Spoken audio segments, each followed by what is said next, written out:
But I just, green is Tuesday. Good evening. Today is Tuesday, February 10th. The time is 7:30. I call the order the Marlborough Public School Committee meeting.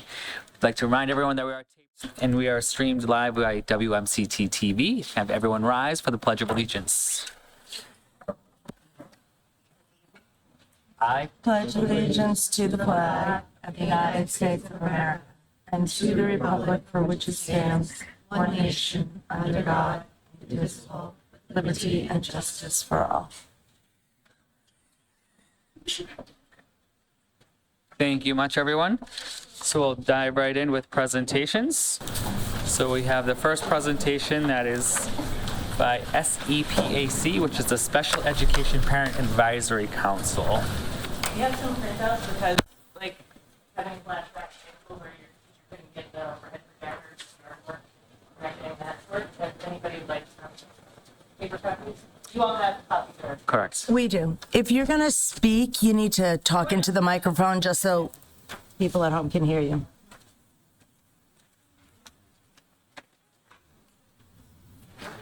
I'm sorry, we'll just put that out.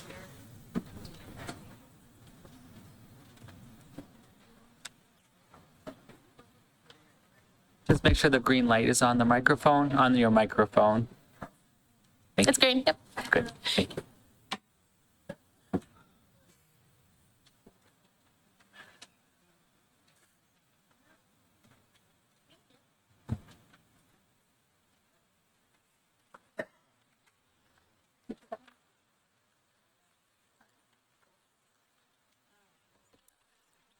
You don't have the same order. Good evening. My name is Heather Mendonça, and this is Jennifer Elliott. Hi.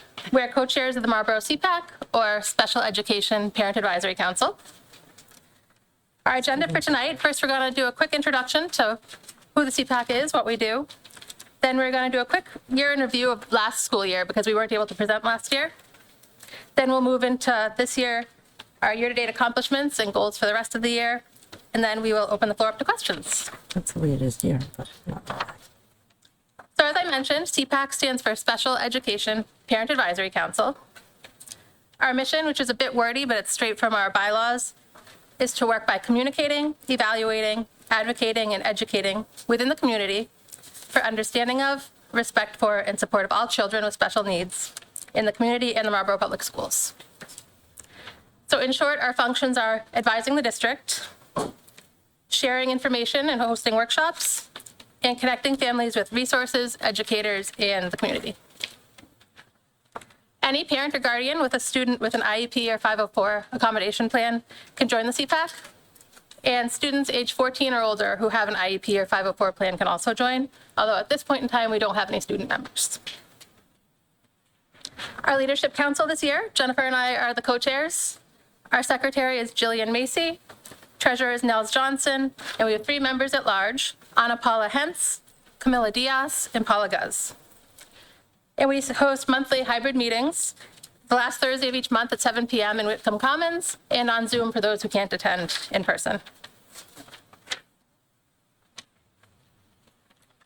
Next in your packet, we have a quick screenshot of our flyer with QR codes where you can download it in English, Spanish, Portuguese, or Haitian Creole. We just wanted everyone to have this in case you ever come across a parent or guardian who could use a connection. And then the next slide is a bunch of resources that we share with a lot of families. And we also wanted you to have the QR codes to access those in case you ever come across someone who could use them. Next, I'm going to review last school year, the 2024-2025 school year. We thought it was important to cover this because this is our first full year in existence. We were reestablished about halfway through the previous school year. So in September, we registered Friends of Marlborough CPAC as a 501c3 nonprofit organization. And the sole purpose of that organization is to fundraise to support our mission. We also hosted 2 caregiver workshops through the Federation for Children with Special Needs. The first was Basic Rights, Understanding the IEP. That was attended by about 10 participants. And then the second was about 504 plans, and that was our most well-attended workshop so far with about 22 parents. We also hosted 2 inclusive family events, both with mini resource fairs with special needs related organizations from the community. The first was our fall festival in October. That included pumpkin decorating, lawn games, face painting, arts and crafts, a raffle, and free pizza, apple cider donuts, apples and cider, all donated by local businesses. The other event was a touch a truck in May. We had vehicles and staff from Marlborough Police, Fire, DPW, and what was Patriot Ambulance at the time. We also had lawn games and crafts there, and free pizza and ice cream. In February, we hosted a caregiver Q&A meeting with members of the Marlborough Police and Fire departments. This allowed parents to find out what those departments are doing to ensure that they work effectively with families with children with special needs. And we were also able to learn what we can do to keep our children safe. It was a really informative and helpful meeting, and I think it's a very important topic, so we plan to host it every year going forward. And finally, in May, we put together a PowerPoint presentation with the basics of what neurodiversity is, and this was presented to all middle school students during their May homeroom advisory period. It was about a 15-minute presentation, and homeroom teachers presented it to their individual classes. Now Jen's going to go into what we've been up to this school year. Hi, can you hear me okay? Great. So this year, 25-26 school year, the first thing we did in the beginning of the year in September, we held another social event at Trombetta's. Because a lot of our events in the past were more focused towards elementary kids. And what a lot of people don't understand is that in the special education program, it goes from ECC here all the way up through post-grad. age 22. And there aren't as many programs to engage that population of kids. So we had an event at Trombetta's that went from 6th grade all the way up through age 22. And most people think of a CPAC or the Special Education Parents Advisory Council as mostly being comprised of families with kids that are on the spectrum, but it's not. Again, it's all kids that have any sort of learning disability or other accommodation afforded to you by a 504 plan. Folks don't always understand that a 504 plan isn't just an intellectual disability or a learning disability. Kids that have severe food allergies or cancer, other medical conditions, they're also covered by 504s. And a lot of those families don't understand that they're covered by our organization, and then they don't get access to the resources they need. Also, families with children with special needs sometimes have trouble connecting with other people in the community, and we want to have these events to try to find a safe place where everyone can be included, because we also think we're fun, and we want our kids to have fun too. So the other thing that we notice is that when we try to have these more academic events where we're teaching people, it's not as fun, right? So people don't show up. So we try to sneak in resource fairs into fun activities. So this year, after we did the event for the older kids in September, we also did an inclusive fall festival on October 4th. It pretty much recapitulated what we did last year. We added a few different resources. We had it on a Sunday instead of a Saturday, but it still went off pretty well. And then on December 18th, we had an augmentative and alternative communication, or AAC, presentation by Paul Bottom. He's great. He's really helpful with finding technical resources, other resources to help our kids access the curriculum. Then on the next page, we talk about our goals for this year. So we're having a presentation at our next CPAC meeting, which is at the end of this month on February 26th with our new superintendent. And then we are having a game night for grades 6 and up. We were originally going to have it on March 5th, but we are now rescheduling it to later in the month. We're looking at having the event at Ninja in Marlborough, so we can have both physical-based activities and games. And we're having a 9th grade inclusion panel during the assembly at the high school in the Little Theater on March 19th. In that event, we're going to have student volunteers. So the high school is amazing. My daughter is in the high school program. There's a lot of students that volunteer to be best buddies, that work with the kids with unified specials. So during this inclusion panel in the high school, we're going to plan to have it in 9th grade moving forward. We're going to have members of the student body that volunteer, staff members. We're having an alumni who went through the program, and a parent, so that the 9th grade class can really understand all the different perspectives of the population that work with children with special needs. Then we're going to have another first responder Q&A on April 30th to, again, recapitulate what we did last year, and another Touch a Truck on May 2nd. And then another sixth grade neurodiversity advisory period. We don't know exactly when in May yet, but because we did it for all grades last year, we're going to try to do it for sixth grade moving on. And then I'm not sure if you're aware, but it's another really cool thing we've done as a unified district. We have basically a unified field day in June. And so when you look around, you look at Special Olympics or other things that are out there, most of the unified programming is with athletics. Not everybody is great at sports, right? So one thing we're going to try to do is a spirit unified chalk the walk before the unified field day. So where the community can do chalk drawings, not just, spirit ones, but have a contest about who can do the best drawing, that kind of thing. And then we're going to have a Kona ice truck fundraiser for that. Then on the next page, we're going to look at creating a fifth grade inclusion fair at the elementary schools. So you remember the Scholastic book fairs, right? You walk through, you buy books, it's fun. We're going to try to do an inclusion fair that's similar to that, where we'll have, maybe a wheelchair relay race, write your name in Braille, have kids look at one of the communication devices, those type of things, to get kids to really understand at a young age what it's like to experience those type of things. And then we've been working on fundraising to purchase playground picture communication boards for all the middle schools, for all the elementary schools and the middle school. So if you look at the playground out here, they have one of those things. It really helps even kids that are young, that don't have the full vocabulary yet, that don't have a learning disability. Those type of communication boards are really helpful to facilitate connection and communication. And then we're going to have ongoing caregiver workshops through the Federation for Children with Special Needs, PPAL, and Easter Seals. And then the last picture is just a bunch of pictures of fun things we did. On the flyer page, we also have links to our Facebook page where we post a bunch of pictures and other things. And now if you have any questions or anything else you'd like to know, we're more than willing to answer them. So thank you. Not a question, but I just want to commend the work that you're doing. We've been sorely needing this for many, many years, and it's amazing to see, the energy that you're bringing to it and all the hard work you're doing. So thank you. Thank you. Great. And sorry we couldn't get the TVs to work. Next time.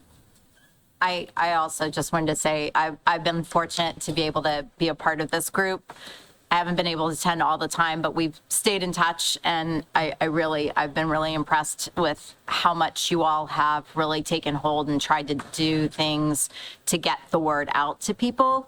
I love the resources page you guys have pulled together, and I would love if there was a way. I mean, I know that we have some of this information up on our website, but we probably could add some of these things to make it even easier, because you guys have done great legwork with getting the QR codes and things like that. I'm not sure if the flyer is up on the website or not, but the flyer, the trifold flyer we created has the resource page on there. So it could cover both bases if we had that. I'm also going to say, just like you were saying about how different, everybody kind of learns differently. In different ways, yeah. You could use some graphics on this website. Oh, yeah. Your page, because our Facebook page is a lot better. Yeah, exactly. I just, it'd be great because you guys have worked really hard to get this information together, and it's a great resource. The Marissa, the ETL for the high school, she has a great Google site where she uploads pictures of all the stuff that they do there. So maybe we can work on something like that. So that'd be fantastic. Thanks for everything. Thank you. Thank you. Good? Yeah. Okay, we'll move on. MEF grant recipients.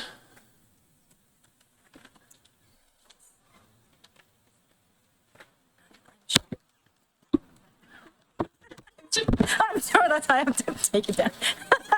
Good evening. My name is Ayako Barnum. I am on the board of the Marlboro Education Foundation. And for those of you who are not familiar with MEF, it's a nonprofit organization founded in 1996. So it's 30 years. By a group of parents, including our Michelle Borden-Hedinger over there. And our mission is to fund programs, educational resources that complement existing curriculum goals in Marlboro Public Schools. And I just realized that the ECC's Playground Picture Communication Board, that was one of our programs we funded a few years ago. So, And we rely on fundraisers and corporate donors, and our upcoming fundraiser will be in mid-March. It's our March Madness Squares. And tonight, MEF is pleased to present Wickham School's Danielle Cicatella with a $2,500 grant to expand their restorative center, which will allow the school to have one restorative center for 7th and 8th grade, and then another one for 6th grade. We funded this program last year to get started, and then we're happy to continue funding the program. So here you are. Congratulations. Thank you.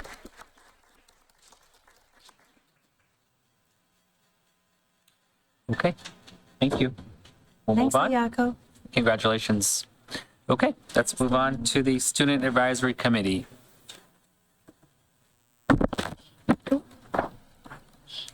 Hello, good evening. My name is Alta Gracia Toussaint, and I'm the SAC representative for the senior class. And my presentation today is on the achievement of the Special Education Department at MHS. At MHS, we have Mrs. Evosion. She's the Special Education Administrator, and she explains that the structure of the program, it has 4 categories of levels of classes. It goes from sub-separate, which has students with the highest levels of needs, and they are usually in this classroom that's called like learning center, and they also have different classes. They do different activities, and those students also get the opportunity to go to a program called Life after high school that goes from 18 to 22 years old. We also have another subgroup that calls like small group SPED class, which are also called essentials, and those students are in specific classes based on the subjects they have difficulty in, such as math, ELA, science, and history. If they have a disability in any of those classes, they are going to be in that group, in that specific group. They also have C-Thought, which has 2 teachers, a gen and a para support, and those 2 teachers are just basically there to help the students and guide them if they need any help with the math, ELA, science, and history, whichever subject they have a difficulty in. There's also a 4th group called para support, which also have both a teacher, but the second one is it's like a helper. It's not really a teacher, it's just a helper to help the kids. And those classes have about 12 to 24 kids in them. And those classes are the students that are put in those classes are based on their disabilities, teacher recommendations, their IEP, their social and emotional level, their social and emotional disability, and low cognitive scores. Those students, that's the criteria that they base it on to put the students in those different categories of classes. And to be more specific, we also have Unified Art, which is taught by Mr. Shavs. He makes lessons that are based on preschool and kindergarten levels, but also accommodate the students' needs. He makes practices skills such as, it's more like practicing skills such as tracing, cutting, and coloring, a way to improve their motor skills. They can also use different materials such as painting, they can draw, they can use clay to make pottery. There's also regular students that are in those classes that are there to help and mentor the students throughout the lessons. And those students as well, during half of the year, they get to make their own lessons for the special needs students. And they're also there to just interact with the students, and it's a good way for both of them to get to meet new people and make new friendship. We also have Unified Music, which is taught by Mr. Weldon, and he teaches music through games, such as teaching rhythms through bucket drums, or creating a game such as Mario, have to get something, and each challenge to complete, you have to complete a rhythm to each challenge. They also teach, he also uses games to teach melody. He uses games for different varieties of things that he teaches in the class. He also wrote a song that he used for them to introduce themselves, which is a good way for both the regular students and the special needs students to interact with each other and make a bond and make a friendship. We also have Unified PE, which is taught by Mr. Wilson. They have different activities they do. They have fitness room, hula hoop games and activities, scooter activities, bowling, outdoor games, including cornhole, bocce, and frisbee activities, project adventure swing activities, free time for movement exploration. They have different, many more activities, and all of those are made to help, are made for to improve the agility, strength, and coordination of the students. And we also have unified sports. The season starts with 45-minute practices per week with one weekly competition against another school. Regular ed students join as partners and help facilitate the practices and play alongside the competitors in the games. The goals are aligned with the mission set forth by Special Olympics, which is largely to provide an opportunity for physical fitness and help the students experience the joy of sport and competition. This unified champion school, the school is a unified champion. We are a unified champion school every year since 2022. Coach Michaela Mahoney da Silva at Wickham and Coach Shanisa Simpson at MHS are fantastic coaches that bring their extensive coaching resumes to the realm of unified sport. We also have Unified Bocce, which is an event that also has Polo Plunge, which is an event that Student Council that does every single year to raise a lot of money for the Special Olympics. And there's different activities such as Bocce and the Polo Plunge, which we jump in a big basin of cold water and to raise money for the Special Olympics. And all of these activities are made to better the special education department at MHS. And getting this information from all the teachers, you can see there's a proud feeling and happiness that is radiating from them, and saying like how they can see the students improving and getting better in different areas academically and socially. And I also can see the different students, my peers, like my other peers, like regular students, that are also interacting with the special ed students throughout the day. I can say hi over there, and I'm always looking. I'm like, oh my gosh, they know all of them. It's really nice to see their interaction. And really, I see our special ed education is really based on like improving improving the interactions between the two groups of students, and it's really nice to see. And I just really wanted to highlight that how well the teachers have been doing and the school in general. Thank you. Thank you. Bye. Can I ask one question quickly? I love hearing about the unified art and the unified music programs, because I have to say, I did not know that it was that as formalized. So I would, and I've been here for a while, so I would love to hear more about that. So there's opportunities that we can kind of shout it out a little bit more and gain more awareness of it. But thank you. Your report was fantastic. Thank you so much. Thank you. Okay.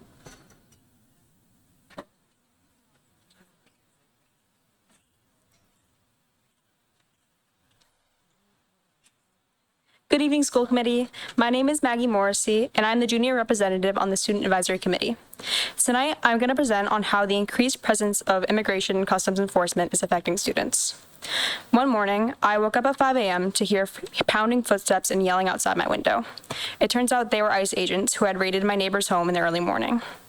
They were masked and armed, but were wearing no identifiable uniform and were driving unmarked cars. That morning, 4 of my neighbor's employees went to the gas station before going to his house to collect materials for their job site.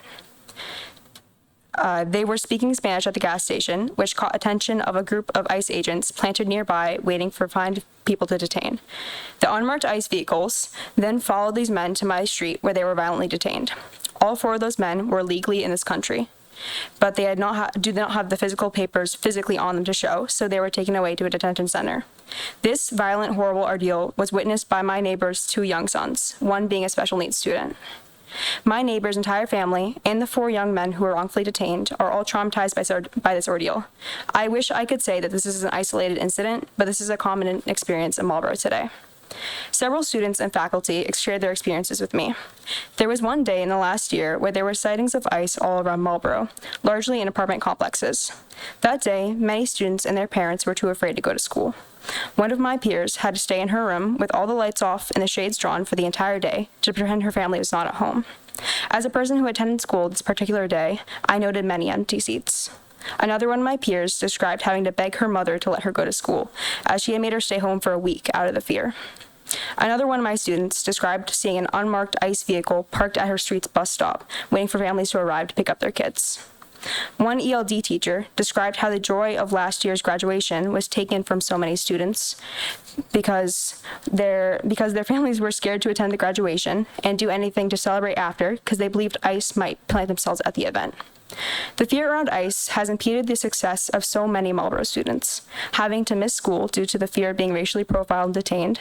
I spoke to an ELD teacher at the high school who shared that it is so difficult to teach in her classes because ELD students are too worried about their families and their family's safety to worry about schoolwork. As you probably know, there was a large decline in the number of students at Marlborough High School this year. Largely, that can be attributed to the unprecedented small freshman class. But much of that can also be attributed to the many students that were forced to move back to either their home country or their parents' home country, to deportation in their family, or just the fear around it. Last year, my best friend, who was born here in Massachusetts, was forced to move to a country she barely knew due to the fear of deportation in her family. These loss of amazing, bright students in Marlborough have had an immense effect on our school community. My neighbor's sons, who woke up to masked armed ICE agents in their bedroom, had to sit in a classroom just hours later. And so many other students, spanning from the high school all the way to here, their early education center, have had their lives flipped upside down this year. This fear and stress impedes academic success. Students having to be chronically absent due to their parents' fear of being racially profiled and detained just driving their kids to school has made it more difficult for many students to succeed. After speaking to many students, faculty, and parents, the main feedback to improve the situation has been more communication. More communication with families that the school is on their side and that the school will protect students on school property. I recommend more opportunities for parents and students to learn their rights when encountering law enforcement. I acknowledge that this is a very unprecedented and extreme situation, and I thank each school's administration for the actions that are being taken to protect students. But many families still have a lot of distrust in the school system because they view it as another organization of the same government. Emphasizing the school's position to support and protect students might help improve their situations. I would like to thank you for listening and welcome any questions or comments. Thank you. Good. Yes, Dan? Very, very good job, and I'm so sorry you have to put up with that every day, whether it's friends or yourself. It's abominable that that would happen. The next question is actually for the superintendent. Do we have protocols in place, to the extent you can tell us, for either of two situations with ICE? One, if they just show up at the door and actually do the right thing and knock on the door and not sneak around, and they come to the door and they say, we're looking for this. And the other one, of course, is when they're on campus, when you can tell they probably are looking for kids who are out doing their educational thing as opposed to anything else.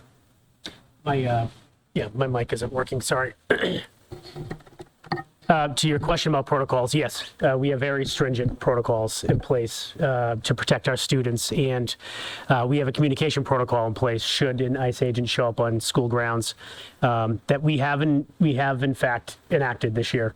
And the administrator in the building followed the protocol right to the letter and notified the individuals, myself included, that needed to be, so we were able to respond appropriately. So we do, and we do have some communication going out to families and some support in place. I'd rather leave it there. Just to the extent you can. That's nice to hear. I'm glad to hear we have those in place. Thank you. Yes. Thank you for the report. I can't imagine what you're feeling, what your friends are feeling, and the teachers having to deal with in the administration on a constant basis. I am not sitting in your seats, but where I am working, I am thinking of you guys quite often and thinking of these families. That is one of the reasons I love being a part of Marlborough. I chose to move here. I wanted to be a part of a diverse community, and I welcome the diversity. And I hope that we can express that we want to support as many of our students to feel like they have us on their side to be able to get to school and know that they're going to be safe. It's easier said than done. But I think all of us, that's why we're here.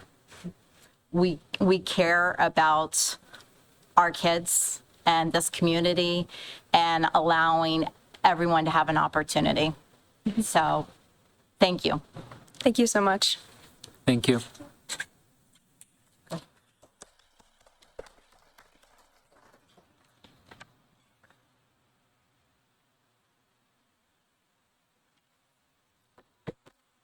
Hello, everyone.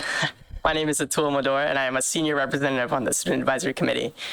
Today, I'll be presenting for Jade, so I haven't read this. Good evening, school committee. My name is Jade, and I'm the sophomore SAC representative. Tonight, I'm going to be presenting on PantherCast. You're probably wondering, what is PantherCast? PantherCast is the student-written, made, and produced podcast here at Marlborough High School. The podcast is shown during our WIN periods, covering various topics, clubs, Special Olympics, and in one episode, even the nurses. The podcast is a result of students expressing a want to work on video projects outside of class time. When Mr. Lima, who teaches video production at MHS, saw the students were interested in the opportunity to create media, he hopped on board with making the podcast come to life. I reached out to Mr. Lima and asked him a few questions regarding the specific origins of the club, in which he shared he had worked closely with the student Jolie Partilia and that she had been part of every step. After developing the idea and finding students who wanted to be part of the production, Mr. Lima reached out to other student groups who may be interested, like Student Council, Drama Club, and with Principal Spina's support was also very critical as the project came together, as he allowed videos to be shown during our WIN periods. Students have enjoyed using the club as a creative outlet, loving the opportunity to practice and learn how video production works. When asked what PantherCast means to one of them, one student said, PantherCast has honestly done so much in expanding the student body's knowledge of the school and community itself. Nate Sawaje, a 10th grader here at MHS, said that being part of the creation process for this has been like part of being something special, and that it teaches valuable skills such as interview skills and even public speaking. The podcast, from what I've seen, has had positive effect on the entire student body. Students and teachers alike find the videos very entertaining.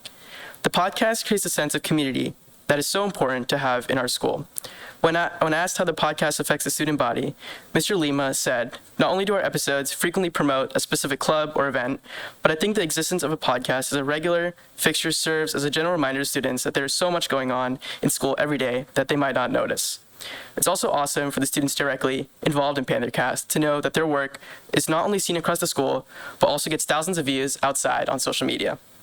Overall, the podcast has been a great addition to all Marlborough High School has to offer. In the future, they hope to cover more topics like our spring musical production of Mamma Mia. Anyway, that's all I have for tonight. And if there's any questions, have a great rest of your night. Excellent. Thank you, Jade. Thank you. Okay. Moving on.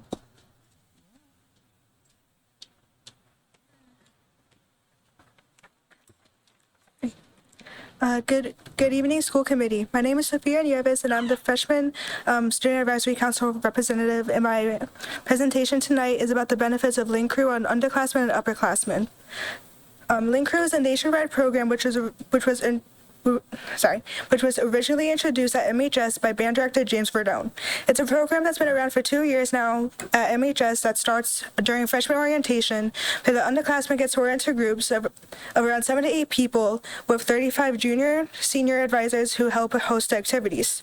This program continues throughout the school year. The groups meeting to discuss school culture. It helps the students adjust from the shift of middle school to high school, provides important skills to each party involved, and further informs them about what the school can offer them during the school years here.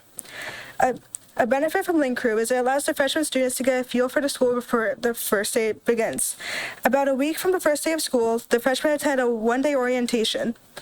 During my orientation, prior to us being put in our link groups, and when we would first walk inside, we were given a name tag with a number in the top right corner that ranged from numbers 1 through 15.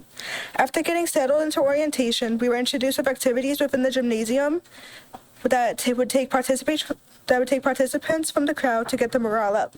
After the activities, depending on the number on our name tags, we would get sorted into the different groups. In these groups, the leaders were assigned to the freshmen to follow the nationally designed curriculums described by Mr. Verdone to help get them accustomed to high school. These curricula give the freshmen important lessons that would be helpful to getting through the first year at MHS by providing broader outlooks on how to handle issues that they would be faced with. After the first lesson, the freshmen were given a tour of the school and were given their schedules to locate the first ever class starting freshman year. By this, it helps them become more confident in their new upcoming school year and started the sense of familiarity in a new environment. Another benefit that had been implemented since Link Crew had been formed is that the underclassmen have a type of positive mentor entering high school. After consulting with James Verdone, it's been understood that in Link Crew, the leaders are selected through a nomination and application process. By volunteering, the volunteers help provide the underclassmen with structure within themselves and help them make more genuine connections with one another. With the volunteers becoming positive role models, it encourages more participation within school events, charity programs, sports, and clubs. This introduces the students new people, new opportunities, and a new and diverse mindset for what they want to be in the future and what character they can become. Not only did it improve school culture, it helped build each involved student for the future. The extra benefit of Link Crew is it teaches the helpers and the incoming freshmen important life skills. Link Crew is built on focusing on implementing peer mentorship, building leadership skills, and improving community building. By volunteering in this program, the upperclassmen work more on their leadership skills by hosting activities for the underclassmen to participate in, also providing them benefits such as service hours that can help towards graduation or honor societies, and their volunteer work would be applicable to be put in resumes or applications to help demonstrate their skills within leadership, teamwork, and team building. The underclassmen get a better understanding by watching these peer mentors, what they can do to help their school, what they can do to participate in school, helps them build responsibility and pride in themselves in the work that they will put out, helps them become more inclusive in their community, and helps them push to take advantage of the opportunities given to them to help shape out and narrow down what they want to do for the rest of high school or what they want to pursue afterwards. Link Crew was a program designed to be a positive peer mentoring program that would help ease the transition for the 8th graders moving into freshman year for high school and would provide leadership opportunities for the Link leaders. For the incoming freshmen, it offered them a warm and welcoming environment, gave them a positive role model, and provided them a reliable support system with someone who can relate to their issues and can share advice on how to handle the social academic challenges they would face. By helping the freshmen incoming into high school, it also gave the upperclassmen involved in the Link Crew to gain valuable leadership experience, stronger skills within communication, and mentorship. They took a large role in sharing positive school culture that helped enhance their sense of responsibility and to demonstrate the pride they had within their community and student body. This program helps to strengthen all of the students involved by building bridges between different grade levels and giving a more supportive and inclusive atmosphere for everyone involved. Yeah, I open the, that's all for today, and I open the floor to questions and comments. Thank you. Good. Thank you very much. Okay. All right, that wraps up the Student Advisory Committee, so thank you all very much for coming. Much appreciated the reports. We'll move on to the Superintendent report. Over here? Oh, okay. All right. Good evening, everybody. Great to be here and good to see everyone. And thank you to our high school students for raising very important issues across the board. Please know that your voices are incredibly important and are absolutely not falling on deaf ears. We are right there behind you and are doing everything we can to support you and and your classmates through all their challenges. So thank you so much for bringing those forward. A few things under my report this evening. The school committee may recall that in, I believe it was sometime in November, December, we were talking a bit about the college support process at Marlborough High School.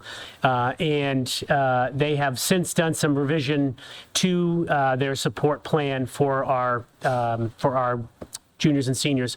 So I've asked Mr. Serpina and his team to join us this evening to share an update with the school committee and our community about how MHS is supporting our upperclassmen through the college journey. So I will turn it over to Mr. Serpina and his crew. Oh, is it? No? Okay, hold on. Really? Okay, hold on. Liz, thanks for being back here to give us an update. I've brought another round of technological issues, don't worry. Okay. Are we going to give it a second or should I start? Okay. Huh? Okay, all right. Okay, well, while we're seeing if we can get the slides up, I do think that you have a copy or that you have a link to the slides so you can follow along. There you go. So first of all, I just want to say thank you for the opportunity to come talk to you about what we're doing and what we might do differently to support our upperclassmen through the college planning process at Marlborough High School. By way of introduction, I'm Liz DeHoratius. I'm one of the 5 counselors at the high school. And I'm Amy Wayman. I'm also one of the guidance counselors. I'm Steve Sapien. I'm the principal at high school.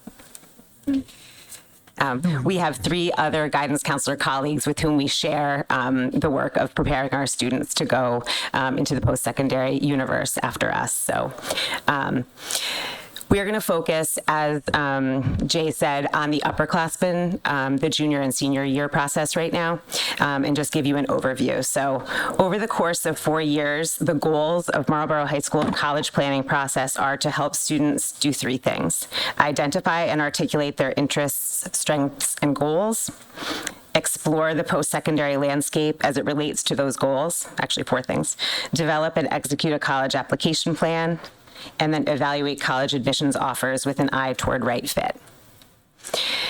The mechanisms for delivering this curriculum or the information that students need, that's multifaceted. And we're going to talk about 3 ways in which we work with students. One of them is through our core. I don't know how much you know about CORE at the high school. You might know a lot, you might know a little, but Tacey Fessenden develops our core advisory lessons. CORE stands for Collaborative Opportunities for Reaching Excellence. So cores are small, about a dozen student grade level specific groups, kind of like a homeroom. But we call it, it's a Panther period. It's where our students land for advisory lessons, where they land on Panther days when we might have class meetings and things like that, and where they land on what I need days when they need to get some extra help. So during that Panther period, it's used for a variety of things. When there's a core lesson, one of these cooperative opportunities for reaching excellence, we are partnering with Tacey to deploy some of the guidance curriculum into those spaces because they are grade level specific. They're small, and they are in cases where they need to be language specific so that the content is translated for our students. So that's one mechanism that we're using. We also have some guidance programming that we'll talk about, so things and meetings or initiatives that run directly out of our office and are independent of CORE. And then there is a fair amount, obviously, of individualized student work between the student and the guidance counselor in developing next steps. So I'm going to talk to you about junior year, just give you an overview. Amy's going to talk about senior year, and then we're going to talk to you about some of the ideas that we have for how we can do things differently, and maybe a way that will reach students a little more consistently. Okay, so my vision was to be able to give you a glimpse of CORE. I actually linked a CORE lesson to the first slide about junior year, but this is just a snippet for you.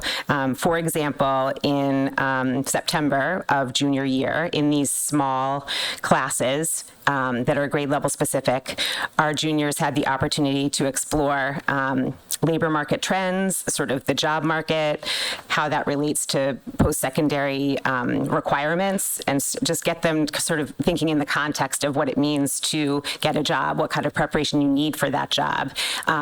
So they have a whole period of time in a small group environment with a teacher with them, potentially in the language that they speak, working on this.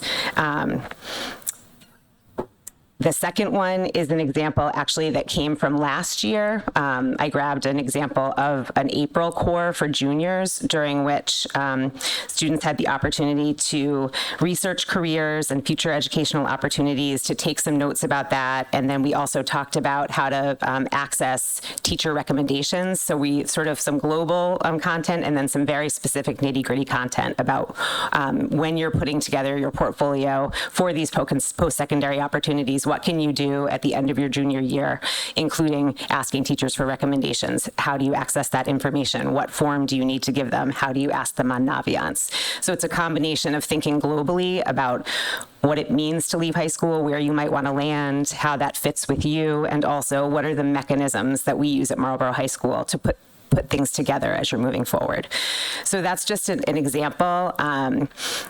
Casey does an excellent job of putting together lessons that are interactive, and we collaborate well around, depending on what time of year it is, if we have information at all to get out there about SAT or PSAT signups or instant decision days or anything like that.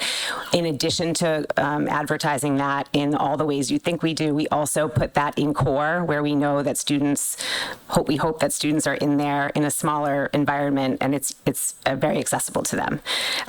If you have a chance and you're able to click, you can click into a lesson and see what that actually looks like for students to walk through, but it's pretty explicit. For guidance programming that's independent of those core opportunities, the first thing that we do in the fall out of the guidance office is pretty much as soon as we get back from summer vacation, we are advertising our PSAT testing opportunity. Some schools do PSAT testing on the weekends. We find that anything that we do related to PSAT or SAT testing is best done in the context of the school day so that our students can access that opportunity. When we were offering weekend opportunities, we were going out of our way and running tests for students that were coming from everywhere but our own school. So we shifted to the school day model. PSAT testing is open to everybody. Our district pays for it, so there's no barrier to taking the PSAT, and we're able to offer English language accommodations, 50% extended time, translated directions, and access to a dictionary. And we have seen students embracing that opportunity, which is excellent. And then in the late winter, sort of spring of junior year, this is a little bit out of order. We're offering a Kaplan SAT prep class, which met this afternoon. It's a 9-week opportunity, again, at no cost to students, thanks to a generous Quest grant. I don't know if people remember, it's been a few years now. Quest gave us a lot of money, and we've been able to stretch that money over time. Like it or hate it, the SAT is what it is. There is some gamesmanship involved and strategy, and Kaplan does a really good job preparing our students. We saw great score increases last year. So we have a number of students taking advantage of that opportunity. We have that opportunity leads up to our SAT school day in April, which is an opportunity for any junior who wants to take the SAT during the school day. Again, they don't have to travel. There's a bus for them. We waive the fee for anyone who qualifies, and students who do test with us who do not qualify for a fee waiver pay a little bit less than they would on the weekend. And anytime there's a student who comes to us with any financial question or difficulty, we'll waive the fee and find a way to do it. We never want cost to be a barrier to any of our students. We have traditionally done, I should say, a junior class presentation in the context of Panther period. And we've mimicked that presentation with the same presentation for parents in the evening in the past. I will say that I think we're learning that something that big and something that happens as a one-off and something that happens in person for families might not be the best way to engage people. So when we talk about how we might do things differently later, that's probably a target for how we're going to tweak things this year, and then we can let you know how it goes. But during that presentation for juniors, which is seated in the spring, this late spring probably, we start to talk about, picking up the pieces of what they've heard in core in terms of the teacher recommendations and in terms of college and career, and start thinking about what does it mean to make a college list? What are you looking for in a college? Size, location, type of school, 2-year, 4-year, cost. What can you do over the summer to try to get ready? Start to write an essay, maybe visit some campuses. So again, that is a target for maybe tweaking.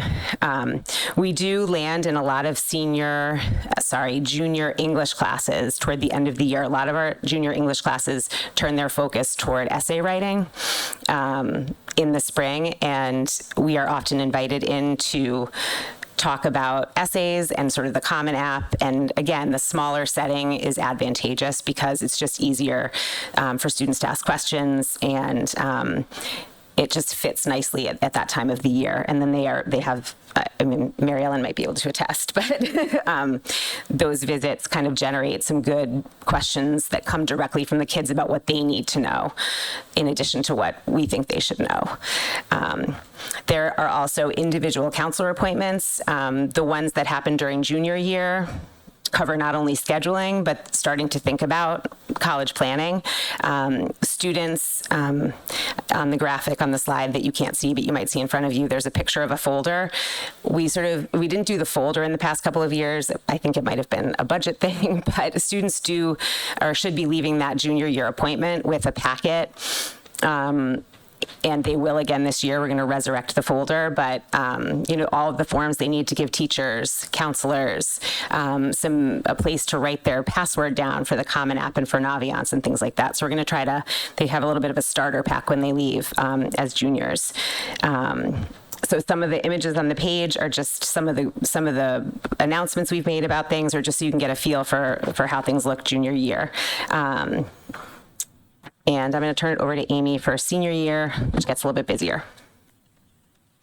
Right. So for our senior year core, I can just go through a couple of ones that they've received already, and then some we have planned for the spring.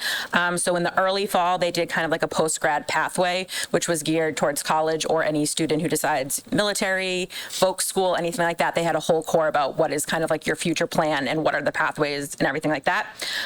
We also had one in late November that was kind of like an overview of what is financial aid. Again, not only just in regards to college, but for those going on to folk trade schools and everything like that, a kind of general overview of financial aid. Our seniors recently had, if they remember, a entire core on the scholarship process and the Marlboro High School scholarship program and how they can access those and everything like that. And we will be having one coming up probably in April around decision making and how do you decide where to go. And, we do a lot of individual work on looking at kids' kind of like financial aid letters and kind of picking out like what's a good fit, what's a good package, but that'll also be decision making for if your kids are going off into the workforce or they're joining the military or anything like that. So that's kind of embedded into the core lessons.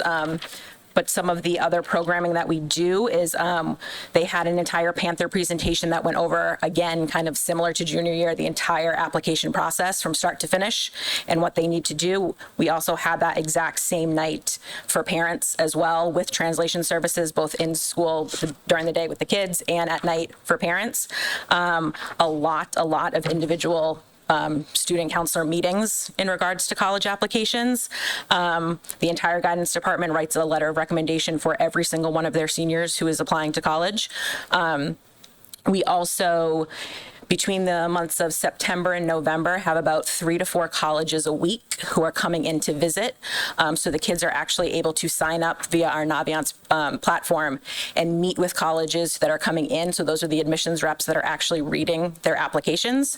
So it's a good way for the kids to meet face to face and kind of make a good impression, and they can ask all of the questions that they have. We did offer in October the SAT school day, which again was a guaranteed seat for any of our seniors during the school day to sit and take the SAT. We had a college financial aid information night for families this past winter, early winter, December, in which we have a great representative from MIFA. His name is Kevin Fudge, if you want to look him up. He is hilarious and very down to earth and kind of gives parents the real nitty gritty about financial aid, because it is a challenging process for families. In the week of January 13th, for our seniors, we had instant decision days in which we invited Quinsigamond Community College, Mass Bay Community College, Worcester State University, and Framingham State University in to meet with our students. Our students could meet with them and get accepted on the spot. So we had 25 students between the high school and the alternative school who came in to meet with those representatives and were accepted on the spot. In the spring upcoming, we're going to be doing a Dollars for Scholars work session. Dollars for Scholars is fantastic and amazing, and they give so much money to our students, and we want all of our students to take advantage of that. So we're going to be having a work session in which the kids can work on their profiles and get everything done. And then we have all the seniors tend to hang out on the second floor in between periods. So there is a college acceptance bulletin board up on the second floor that I try to match with whatever their senior theme is. So their senior theme is kind of like a roadmap and driving and everything like that. So the current bulletin board has license plates with all of their college acceptances on them. That's updated weekly. And that's kind of senior. So a couple of the changes that we are going to be making, some are more imminent than others, are instead of doing a Panther period presentation, like a one-off for juniors, we're going to split the class into two and do kind of a 2-day workshop. We had some success with kind of a rotating workshop a few years ago where we were able to come together as a group and talk through some of the timeline, and then we broke apart into, a common app room where we really got into how do you fill this thing out? What does it mean when they ask you, is our class rank exact, and going through that, an essay room, a financial aid room, and kind of have them go through so that it's makes a bit more of a mark and it's a bit more manageable. So we're going to pilot that. And we have long talked about, and I think now we're definitely going to make it a top priority to make a video library in which we kind of take the totality of a presentation and break it into segments that are easily identifiable. I need to know how to request a teacher letter of recommendation on Naviance. I need a little primer. I'm just going to watch section 5. If you wanted to, you could watch all of it. That way we can engage with our, Amy made a great point earlier when we were getting ready, engage with maybe Mr. Lima and his department around helping us create that content and then have all that translated. And then in addition to, not in place of opportunities to come meet with us and ask questions, but in addition, that's a library that lives online or somewhere accessible where people can really get in there and get what they need. And then also along the same lines of breaking things up into smaller opportunities, I don't know, like College Cafe, College and Cocoa, or something like that. Maybe during lunch, inviting kids who feel like they need more of something. Sometimes you get everybody together and there's a segment of the students who are not going to feel that that's what they need right then. And I may be breaking it up in this way and inviting students to some of these optional workshops. So we have some ideas on junior year on how to change things, and also senior year.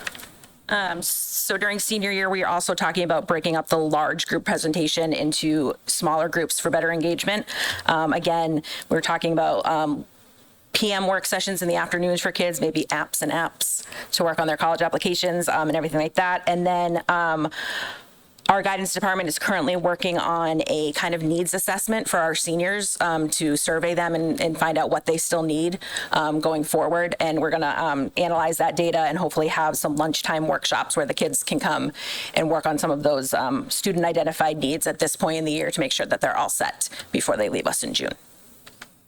That is pretty much it. So I'll open up to any questions anybody has. Have you considered sort of a look back, so when you're out, college freshmen to come back and share what he, she, or they kind of learned or would do differently in the process? Seems like there's a lot of good resources. Just curious if you thought of that. Yeah, there were. We've done that in the past. There's been. It's a good idea. Yeah, it's a great idea. Like all of this is all good stuff. And I think we did that, kind of in the winter break when students, like, we go back to school, but the college students are still home. So certainly we could resurrect, and having representation from, a 2-year, a 4-year, a public, a private. The other thing that we did one year around the junior parent presentation, it might have been last year, is had some admissions representatives come, and so that the parents could ask questions. I believe that Framingham was there. I think BU was there. Kind of a good representation of different types of schools. So that's an interesting idea that we could explore. Denise? Hello, I have some questions. Regarding the CORE program, what professional development are given to teachers that are teaching the core subjects? So they get ahead of time, they can preview the lesson. Tacey sends all of that out a week in advance so that teachers can look at it. It is very just informational, delivering strictly information, and they're always encouraged at the end to come and see their guidance counselor if they have any very specific questions. It is a way just to get out very kind of baseline information to the kids, and then we're doing more individual counseling on the basis of when the kids come down afterwards. Okay. How often should a junior or senior see their guidance counselor regarding the college application process? It really depends. Depends on what their path is, depends on how independent they are in doing everything like that. I would say juniors should start meeting with us now, probably once before scheduling. Then we have our 15-minute scheduling meeting, and then at least once after scheduling before they head off for the summer. Seniors, again, it kind of depends. I see seniors daily. So what do you do to encourage them to come meet with you? And are guidance counselors meeting with every single junior student and every single senior student? Yes. How are you tracking that? So we send out various emails to students inviting them to come. I have a spreadsheet that I keep personally, and the kids who come down on their own, fantastic, and I check them off. The kids who need a little bit more prodding, I send them an email, I call them out of class. Every junior will meet with us again for their 15-minute scheduling meeting. But outside of scheduling, how often are you meeting with the students regarding the college application process? It really depends on the student. Okay, but you're telling me that you meet with every single junior student and every single senior student regarding the college application process? Yes. Okay, and that is being tracked by all of the guidance counselors? Yes. Every single guidance counselor is expected to keep that tracking? Yes. Okay.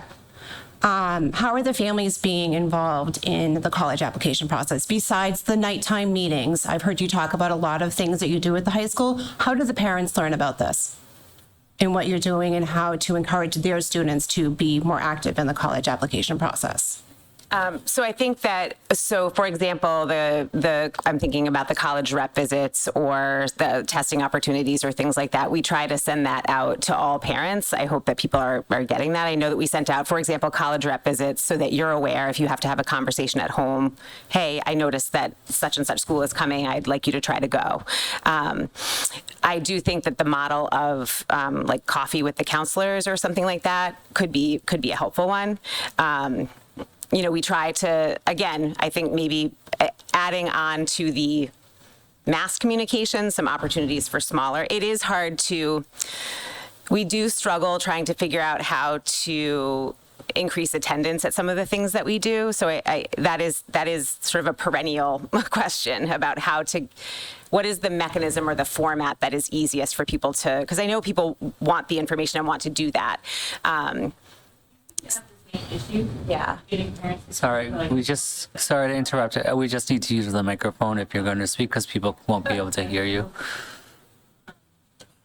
Thank you for everything you do. I've seen from the MHS parent side, your information does come via email and like the backpack thing. What we've seen for the CPAC, if you try to maybe tag it on to one of the other social events, then you might get more people coming in. It's usually led by the kids. That's what we see. We have a hard time getting people to come into the more academic stuff.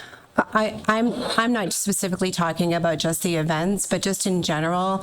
I don't know how parents are finding out about what colleges are visiting, or just in general, how does the Common App work? I haven't seen anything where we're teaching parents how to do that, and I think we need to do a better job at that. We need to do a better job at keeping the parents informed, and I think you need to do a better job in meeting with the students, because I can tell you, you're not meeting with every student unless the student is asking for a meeting. They're not seeing their guidance counselors, and I really have a lot of concerns about it. Then I'm happy to meet with you after this to talk more about it. Okay. Yes. Question. I know we're focusing here on the juniors and seniors. Have you all given some thought of starting some of this process even earlier? Because I think, as you all know, there's so much, especially when you've got to get all those apps together. that early part of your senior year, if you haven't done kind of your homework over the spring of junior year and the summer, you can be really behind the 8 ball pretty quickly. And I would say that not only for the students, but also for the families. So one of the things I think might be really helpful is if you all might be able to work on some timelines, work backwards. Sorry, I'm a production girl. That's what works for me, right? Like is think about, I have to, on this date, get all of my apps out by whatever time frame. So I need 4 weeks, 8 weeks, whatever, because I think sometimes if you don't have a vision of what's coming, the anxiety builds. So that might be helpful. And I don't know, I'm looking at you, Rachel, because we had kind of talked about some of this. Yeah, for sure. I just want to add one point, though. I like how Ms. Hennessy said, is there any way, I think freshman year is the most important. I think for me personally, it was, and from a lot of my friends, it's like, it comes junior year and they're like, oh, I don't have any extracurriculars. I'm going to join every single club, and a junior year, and it's a little too late, I know we do the club fair and it's like really great opportunity, everyone's signing up, but I think the importance of it is a little bit lacked. Why do I need to join a club? And this is super random, but the essay process too, the biggest lesson I've learned is experiences matter so much more than, what do you do? I think even the most random experience, like funny enough, I wrote an essay on eggs, which is super random, but it's really those random experiences that have made the biggest impact on me. And I think if we're able to get that message out through clubs, whether through classes, even what classes you take, I think that's a more freshman year thing. Atola, that's exactly what I guess where I was kind of heading is I think if we might be able to kind of take a look and maybe roll some of this back a little bit earlier, it may not be the crash course of so much importance on that one meeting that needs to happen. And it can be a couple different touch point opportunities. So somebody's not missing something because they happen to have an event on X night, but there are a couple of things. I love the idea of having like that video library. I think that's, again, a great opportunity of making something really work. And, having food and having something happening, those kind of things do help. I think the consistency, though, which you were touching upon, Ms. Ryan, is that sometimes so many of the kids really don't know, and they're a little afraid in some respects of kind of reaching out, saying that they can't figure it out or they don't know. And again, then it becomes too late. So I think that anything that we can do to try to make the process happen earlier to give them much more time to have those errors along the way may be more beneficial for them, but also for you all, because it can be a quicker catch that you guys start seeing going, I've not heard from that parent. I wonder how they're doing, right? I don't know, just that's kind of one of the things that was hitting me as you were talking. And then the other thing that definitely hit me was around the scholarship aspect. Really, really critical because so many kids really have not taken the opportunity to get these scholarships, and we have so many incredible resources out there that are ready and willing to support our kids. I would also say that parents need to be aware of that too, to help them, which kind of goes what you were saying about like different activities, Atul, and things like that, because when you start to fill out the paperwork, like that Dollars for Scholars, CSF, incredible opportunities, but the financials that even the parents have to enter in a certain time frame, and then it has to kick off to your recommendations or something like that. It's a crazy long process. So I do, this is just making me think, is this on? Is this on? This is on? Do you see the green light? Yes. So for Dollars for Scholars, we made that available to students their junior year to start doing it, and said you can stop and save and things like that. So some of the things, and we didn't talk about anything other than upper class tonight because that was the ask. So certainly we could pull together information about other things another time. But the scholarship information, agreed. Like we're saying to students, like we partner, guidance counselors partner with a core. So like I went through the information with students, and it is all linked there. It's all ready to go. They've had it for a while, and we are going to have a work session. The two lovely representatives who are former MHS parents come in, and we say to students, "Bring your computer. This is the moment to get it all done." And so hopefully there is a lot of money for the taking, and it's all gift money, scholarships. So Yeah. Great. Thank you so much. If I could just add, so I know the ask was college planning, again, obviously for juniors, seniors. For a topic for another day, if you'd like to include freshmen, sophomore, because I think that's kind of like where we're headed. But also if you're a student who's not attending college, then what? I'm assuming that you're meeting with every student. So that 15-minute initial meeting, and they're like, oh, I'm not going to college. Then what? I think there's just so much emphasis on college, but that isn't for everyone. Like there's trades, there's military, there's other things. I just don't want them to be lost in the fold. And I'm sure that there are things. We were asked about college planning, so we do other things. Understand. So, and that's why I say for topic for another day, so that we know and what those resources are. Just because I went to college, but I also went to a trade school, like I have a very different background because college isn't for everyone. So I just want to make sure that they're not, and I'm sure they're not being lost in the fold, but it'd also be a good idea to hear what other options are available for students who don't think college is for them. It'd be great to see the mapping, and I know each student is individual and what success looks like is individual, but getting a sense for the intersections of course choices, post high school choices, and kind of where that starts and how those intersect, because they don't run separate from each other. It's one student kind of making choices that set up other choices. So I get the scope of what you were asked to do. I think I sort of had this similar question of how do we zoom out and see a broader picture of a couple different journeys and how they intersect. Right. But this is all great work. I don't want to minimize, it's fantastic work. And again, this is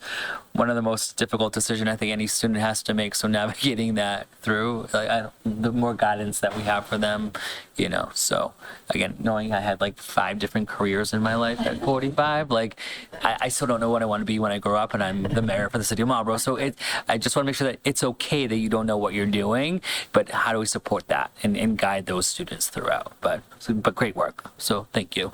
So Can I just yes. ask? So can I just ask? Yeah, I was able to click on some of the links to the core programming. My concern is if that's embedded in the Panther period. I know that kids don't always go to those because they're off doing something else.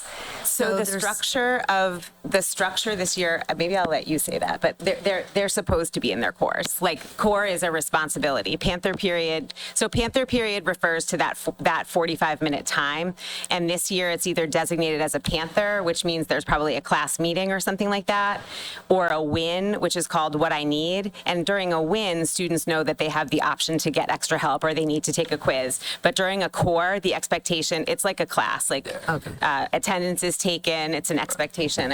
Okay. Essentially what Liz had said, it's an expectation that they automatically go, they check in, it's a class, they take attendance. So when we schedule those core, they should all be going to that because they don't have any other options. So What I Need, they have plenty of options to go get what they need. Core, they have to go to that designated kind of homeroom. Okay. So I guess my question is if somebody's absent that day or whatever, having these one-off, if you don't go to that thing, you're not going to get this information. There's a core Google Classroom for every single class on which everything is linked, just like any other, obviously we're also willing, I've had students come and say, I wasn't there, or and I'll say, sure, we'll go over that. So they can certainly, if you're not there, but everything is linked and nothing is ever taken off. So you can go back into anything from any of the cores. If you want to go back in and find the Dollars for Scholars link and it was in it's there. So everything is linked. Okay. That's great. And I just would encourage the video idea. I just know that this is a very overwhelming process for families, and if we have, and particularly if we have families that, you know, have come from other countries and they have no frame of reference at all, and to, you know, a one-shot look at something is an introduction, but having ways for them to go back and find that information, maybe they have to go 3, 4, 5 times. I mean, I remember what it was like a million years ago for myself and for my kids, and it's a lot. You know, I mean, I know you know, Liz, because we've talked about it. I love the video idea, and if we can have them translated, you know, into all our languages, and someplace that parents know where to go to find this information. And it could, you know, they could be in the midst of filling out a form and get stuck. And to be able to just click a link and get the information they need at 10 o'clock at night or whatever when they're doing it, I think is really important. Anything else? Thank you very much. I appreciate that time. Thank you.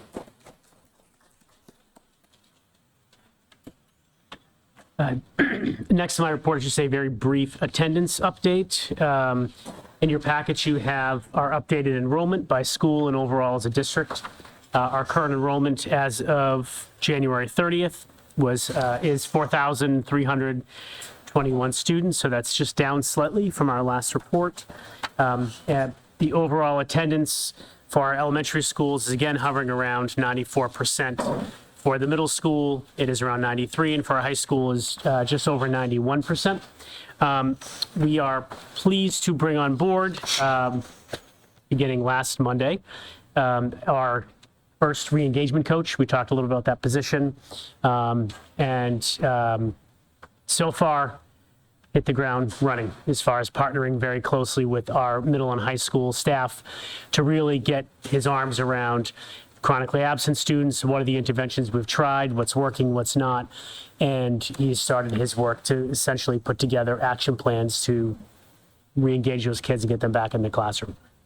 So very happy that that work is underway. And then my last item for tonight, speaking of attendance, is our calendar for next school year.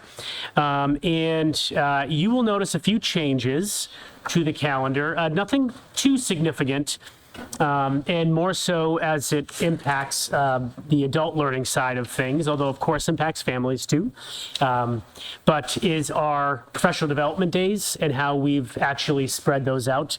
In our current school year and in past school years, we have front-loaded our professional development, so we had the majority, if not all of it, actually was done by January. What you will notice in the school year 26-27 calendar is our professional development days spread out throughout the year. So that we still have our 2 days at the very beginning of the year in August, so August 31st and September 1st this year. Labor Day falls late, so it's just a later start just because of how the calendar is laid out for this school year, for next school year rather, excuse me.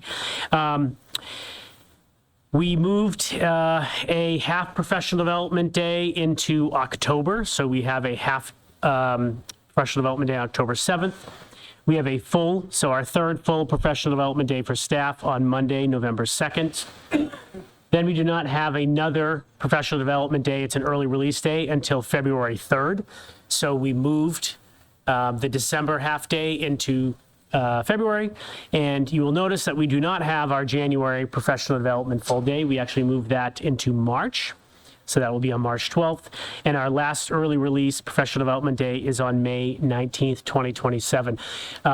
One of the things that was really important to our leadership team when we created this calendar and made the changes was to essentially lay out this professional learning time so it would coincide with marking periods, NWEA, so our testing periods, so that our educators would actually have time to look at the results, collaborate with their colleagues, do some planning so we could respond to it. So there was a very strong why behind the changes to that. Okay, thank you. I just have one question. My question is in November. I see you have professional development on November 2nd, and we're actually closed on November 3rd, which is Election Day. In the past, I believe that the Election Day was our professional development day. I don't know why we have to be closed, why we're closed on that day. Did we do this? It's a typo. Oh, it should be on the 3rd? Okay, we can change that. It was a typo. So the day is on the 3rd. I was just concerned that that's a lot of days off in November for parents with young children who need to pay for childcare.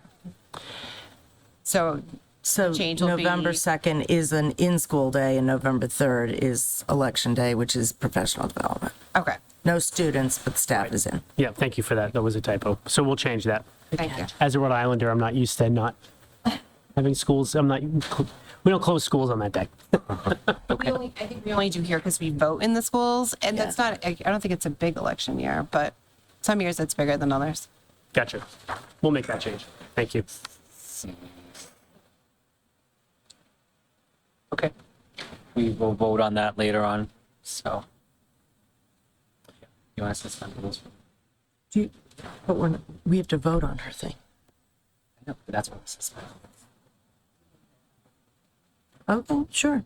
Move to suspend the rules to move the BPA conference up. So motion's on the table and seconded. Any questions, comments, or concerns regarding the suspension of the rules? All in favor? Okay. So now can you move the motion to? Move to address the BPA. Okay. Business Professionals of America State Motion's Leadership on the Conference. table for the Business Professionals of America to take that up now. Is seconded. Questions, comments, or concerns? Seeing none, all in favor? Motion carries. You have the floor. Thank you, everyone. I'm Jane Haley. I'm a business teacher at the high school, and I'm the advisor for Business Professionals of America. We had a big campaign this year, and we had 90 people sign up for BPA, and 49 of them actually showed up to many of the meetings. But I only have 3 people that want to go to states this year, and that's why I'm here, to get permission for an overnight it's March 6th through 8th. And it will be held at the Wellsworth Hotel, Southbridge, Mass. And meals will be included. It's a 2-night trip, and there will have to be an early dismissal on the Friday because we're actually competing on Friday and Saturday, and then the award ceremony on Sunday. Okay. Thank you. Any questions? Nope. Are we voting now? We are voting. Motion Move to approve. whatever. Motion's on the table and seconded. Any questions, comments, or concerns? My one question is just based upon what you had said about the numbers, you must have been pretty surprised that was really only 3 that were interested or able to.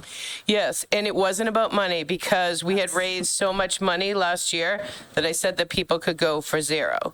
Yeah. So I think it's because of what you were saying about extracurriculars and everybody tries to jump on it junior and senior year. I think some people were really happy to say they were part of BPA, but really didn't want to compete. And what was involved in competing. So they wanted to be part of something bigger than themselves, and they did. They helped with reality fair, they helped with a holiday card drive, planning of a food drive. They helped with all those particulars. What we used to call field day, where we all sell a product and we sold. So we had a lot of involvement with that. It's just, I don't know if it was the extra work, because there's a lot of extra work involved in competing, and there's so many other things going on at this point. But I know that they were happy that they could write that down, that they were a member of BPA, so, and which they were. Yeah. Okay. Just curious. Thank you. Yeah, I've had as many as 55 people go to states. Yeah, I usually it's a long list. Yeah, It took 33 people to California one time at the Nationals, so we'll see what happens. That's, I guess, why I was wondering was about the Yeah, I mean, it's which still- we've talked about before. Yeah, well campaigned, and we did have like I said, 90 people sign up, and 49 people were our official members. Made sure that they came to a number of meetings to be able to be called a member, and we have paid dues for them. So, Do you feel like you might be able to actually do some kind of a little question with everyone to say, hey, Yeah, sure, can you give send me it some out. insight to Why did your attendance drop off? Is it because you're done with the college application process? Is it because you got busy with something else? Yeah, I could do a survey. I mean, I just think it might help, at least for us to know, right? Because we've Right. talked about it from a financial aspect, which you did a great job on trying to make sure that wasn't the issue. Yeah, it right? wasn't going to be an obstacle. So, thank you. All right, thank you. There's a motion on the table and seconded to approve 3 students and 1 chaperone for a 2-night, 3-day stay for the Business Professional of America State Leadership Conference. Is there any other further questions, comments, or concerns? Seeing none, all in favor? The motion carries. Good luck to the students and have a good Thank you. time. Thank you All very right. much. Thank you. Thanks, Jane. Thank you for your patience for sticking around. Okay, we'll go back to the number 5 on the agenda, which is the Assistant Superintendent of Student Services and Equity, Ms. O'Brien. Thank you very much. Thank you. Tonight, I would like to give you an update on the previous report that I had done on the DESE audit. As you know, back in December, they came on site to do an evaluation and assessment of our compliance for special education and civil rights. And we were waiting for the findings. We did receive those findings. They're in your packet. Overall, it was a very, very positive report. And there was only one minor finding as far as IEP timeline compliance. Part of the regulations is that parents receive the IEP immediately after the IEP team meeting. And in the past, that was generally considered to be within 10 days of the meeting if the parent left with the goals and objectives and the service delivery grid from the IEP. The state has kind of redefined the immediate part, and now it's 5 days. So we had a finding for that timeline, and it's in 2 different areas, but it's for the same reason. So we did have a meeting with our DESE liaison to come up with a corrective action plan.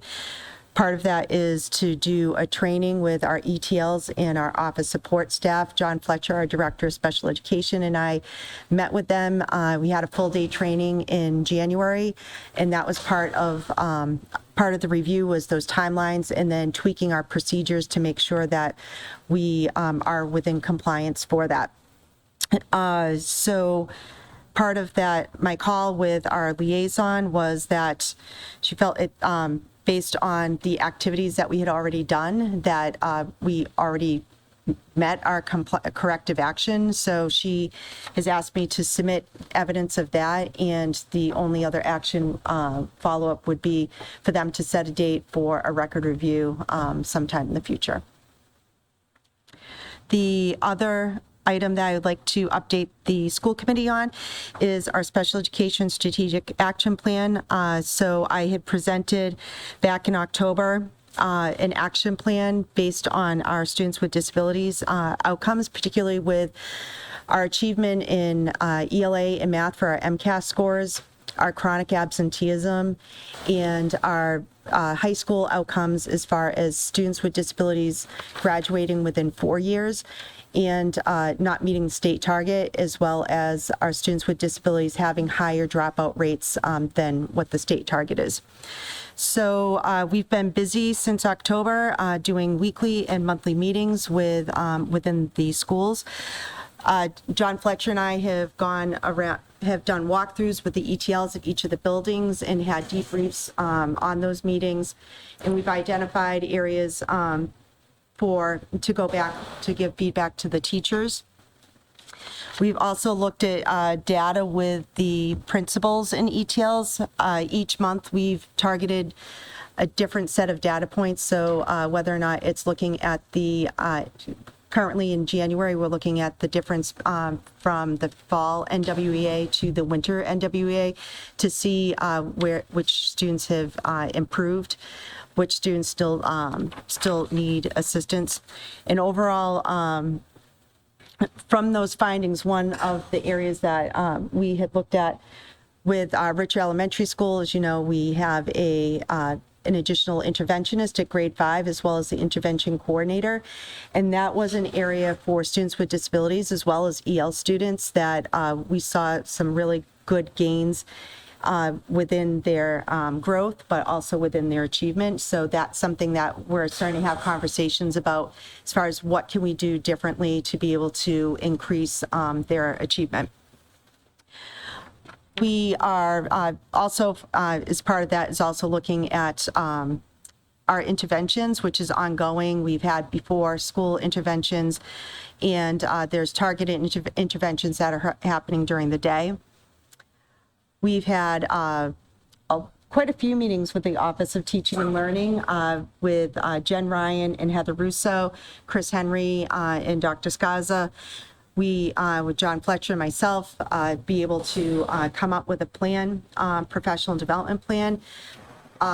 We had already talked about the PD that we had done with the paraeducators, and we had gone through those topics that they rotated through. That included HMH, into reading and into math, as well as how to be able to instruct small groups. We have done a professional development training with our K-5 special education teachers. We did part of that on an early release day, and just last week we had a follow-up with an HMH presenter coming in and presenting for, in the morning was with our K-2 special ed teachers, and in the afternoon was our 3 to 5 special ed teachers on the interreading and what resources to be able to use, how to be able to take the grade level content and have students be able to access that while using resources to address their skills. That is something new. It's something that we're just in the beginning stages of. We still have a lot of work to do in that area, and that will be ongoing into next year. Jody, can I just ask you to clarify what HMH is? Sure. People might not The know. Houghton Mifflin in Harcourt, which is our Into Reading and Into Lit is our core curriculum for K-10, and then Into Math is K-8. So up to this point, on most of the time on professional development days, our special education teachers have gone to trainings that were targeted more towards special education topics, whether or not it was the new IEP and that format, being able to do goals and objectives. And they've missed opportunities to be able to go to the same sessions that general ed teachers have gone to. So moving forward, what we're going to do, John Fletcher and I are going to flip it. So last week when we had the HMH, the training with Into Reading, that was during a school day, which was easier to be able to get the special education teachers from each of the elementary schools to come over to Hildreth to be able to have that presentation. So we will do targeted special education topics on non-PD days in small doses, and be able to have the professional development days and the early release days available to special education teachers to make sure that they are part of the core curriculum instruction. So that's one strategy that we're looking to be able to increase special education students' access to core curriculum is through more opportunities for our special education teachers. And I think that is all I have for the update on the strategies. There's a lot more in my report, but in the last thing that I wanted to talk about was the kindergarten registration for the fall. That is now open, similar to last year. It's an online registration, and we again have 4 evenings where the registration center will be available to have parents come and do a walk-in to be able to have staff available, including translators, to be able to help parents walk through the kindergarten registration. And registration is also open for our early childhood center. And the lottery for that is coming up. The deadline for those applications is on March 14th, and the lottery will be happening after that. Part of our leadership conversations, we've been talking about the impact, the great impact that students who participate in our early childhood center, what a difference that makes for their being ready for our kindergarten. whether or not it's their readiness skills in early literacy and early numeracy, their social emotional skills, being able to take turns with other peers, and also being able to handle the routine of a school day, how to follow directions, be in a line, how to act in a lunchroom. So we are working really hard on increasing our pre-K1 numbers. And so working with Jill Reagan, our director of the ECC, we have looked to align and have our, instead of a pre-K2, we're increasing and having that teacher teach a pre-K1 next year. Pre-K1 is 1 year away from kindergarten. Pre-K2 is 2 years away. And also later on, is that okay to like talk about sorry, just one thing that we do want to talk about within the budget is increasing our preschool teachers. We do have the opportunity here in this building to be able to open up, we do have space to be able to do 2 more classrooms here, and if without that we will have 12 families on the wait list. If we open up 2 more, we'll be able to accommodate everybody that's on the wait list, as well as open up potentially 18 other additional slots for any other incoming, any parents who are interested. Okay. Sorry, that was that. Thank you. Thank you. Sorry, I do have questions on some of the special education information.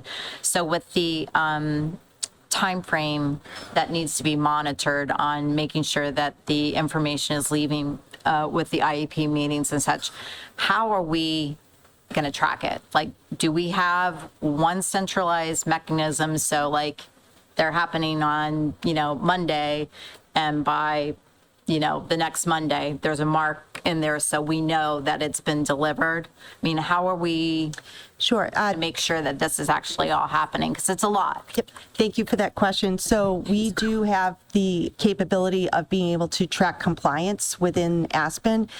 It's a workflow, and so for each task that's completed through the workflow, like when the IEP is due, when the team meeting is due, when it's actually held, and then from there, what date does the IEP go out, and we mail that out electronically, and we have do electronic signatures through Adobe Sign.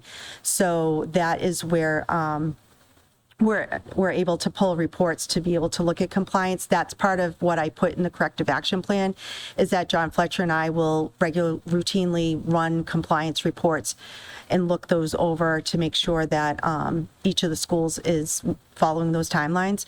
In addition, we are looking for alternative ways to be able to have IEPs translated quickly. So we're working with Scott Parmenter on that, as far as either an Adobe translated translation app, or there are copiers now. Our Xerox copier does, there's an app where you can put a PDF and scan it through, and it will translate. So we're just exploring those options to be able to have those readily available. Thank you. And then the other area was, I'm glad to hear what you're doing about the curriculum opportunities around HMH. I've heard from, different teachers across the district that I think that that's something where they want to have that opportunity. So I think anything that we can be doing to really support them around that is really pretty critical, especially for us to have success on them being able to actually then instruct appropriately. So. And in addition, both Jen Ryan and Heather Russo have been going to the special education professional learning, like the PLCs, and be able to follow up on any questions that they've had from the trainings that we've had. They have found that very beneficial to be able to have that support from the Office of Teaching and Learning. And this year we were able to make sure that they all had teacher editions and the actual physical materials to be able to use in their classes. Okay, because that was one of the things I thought I saw something in there that they needed more materials. Right. They're ordered. We had thought that they had been provided those a couple of years ago, and we just realized or found out that many of the special education teachers did not have actual access to other than what was online. So we worked together and we have those ordered, and the into-reading materials have been delivered to the schools, and Jen was just unpacking them this week to make sure those get out, and Into Math is on the way. Okay. Can you guys let us know when that hits here? Yeah, sure. Thank you. Okay. I just have one question. What is SWD, educational placement data? Sorry, students with disabilities. Oh, okay. Yeah. There's just a lot of acronyms in your report. Sorry, yep, thank you. Oh. Got it. Thank you. Anything else? Nope. Okay. We'll turn it over to Mr. Mohammed. Welcome to your first school committee meeting. Thank you. Thank you. Welcome. In your packet, there is a very comprehensive year-to-date expenditure report that has that's our tracking of the spending and the encumbrances. So if you have any questions, please do let me know. It's broken down by the accounts. So, and the second item I had is to share the tentative date for the budget workshop, which is March 3rd, Tuesday, March 3rd, 2026 at 6 p.m. over at the... I think we need to pick a new date. Okay. Yeah, it doesn't work for everybody. Oh, okay. Yeah. All right. I will pick a new date for... So it's not the 3rd. We'll have to Stay tuned. pick a date with, Okay. It doesn't work for everyone. Yeah. A budget workshop's coming. Okay, it's coming. It's our Week of budget March workshops. Yeah. Sorry. TBD. And the third item of mine is to share some of the highlights of the food service update, because it's really the participation rates. The first time I looked at it is very impressive. I just wanted to particularly talk about the lunch participation across the district. It's majority of our schools have over 80% participation, which is really impressive. So I just wanted to share that with you guys, and I gave you guys the a copy of a report with that. So thank you. If there are any questions, please let me know. Okay. Anything? We're good? Thank you. We'll go easy on you. It's your first meeting. Thank you. Thank you. Okay. We're good. Moving on. Looks like it. All righty. Acceptance of minutes. Minutes from January 13th, 2025 school committee meeting. Motion to approve. Motion to approve is on the table and seconded. Is there any questions, comments, or concerns regarding the minutes from January 13th, 2026? Seeing none. All in favor? Motion carries. Okay.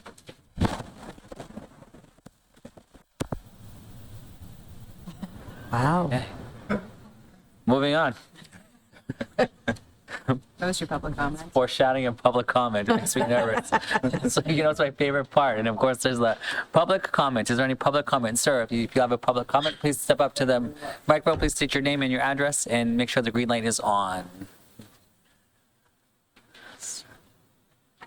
Good evening, everybody. My name is Ron Benway, and I wish the ladies from the high school were still here, because what I had to say kind of fits in with the when they were talking about ICE and the fear of the students and whatever, and that's basically what I'm talking about, is the students' well-being during all this, everything that's going on. And there was an incident. My concern is I'm worried that kids can't have their own opinions and free thought. The students were posed, it is an ELA class, and my grandnephew is a special needs student in that class. So a question was posed to the kids with a scenario of something that happened over the weekend. And they asked what their opinions or thoughts were on the subject, on that one thing that the teacher had put up on the top. And my nephew just answered, well, would have been better if it was in English. And that was his honest, he wasn't, trying to be one way or the other. Just that, as a kid saying, hey, I just understand it, I wish it would have been in English. Automatically, the teacher and some of the students just started attacking him. They're saying because, oh, you don't like Spanish? Oh, you must be listening to this other guy, that, which is totally misinformed in saying that. I don't think that sort of thing, I see where the teacher when you pose a question like that, the question itself is fine. The thing is that everybody should be allowed to have their own opinion and form their own thoughts. And all of a sudden, even the teacher glomming on with, I think, had a preconceived notion about how the question should be answered. But when it didn't fit the narrative that everybody else in the class wanted to, it was like a mob mentality.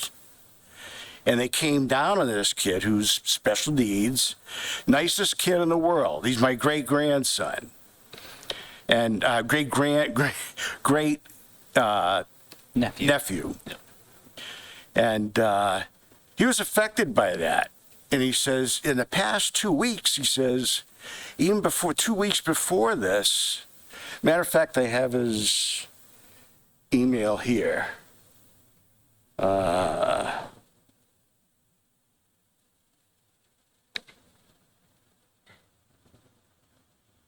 Give me 1 second here.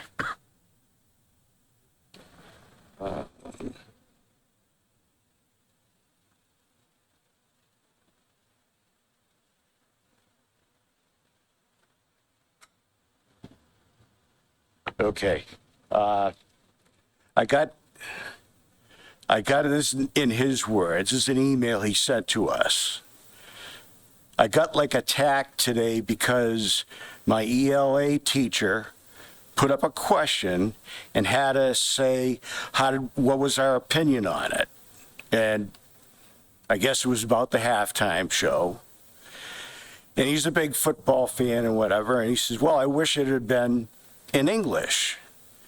And that's when everybody turned against me. Well, you must be against Spanish, don't like Spanish or whatever.